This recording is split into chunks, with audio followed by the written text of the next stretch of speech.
মহানবী সাল্লাল্লাহু আলাইহি ওয়াসাল্লামকে নিয়ে কটূক্তির জেরে ছাত্রলীগের এক নেতাকে আটক করেছে পুলিশ। সংক্রান্ত একটি নিউজ করেছে নিউজ 24।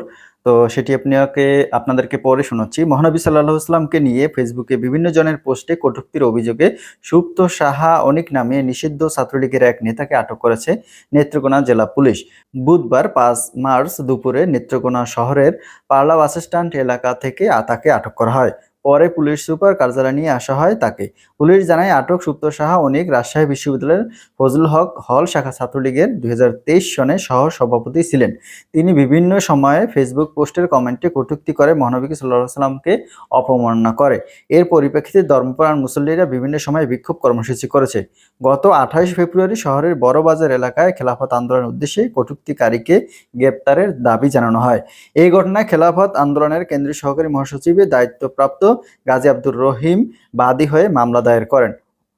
অনিকের বাড়ি নেত্রকোনা জেলার কমলাকান্দা উপজেলায় মনতলা গ্রামের সুনীল সাহার ছেলে।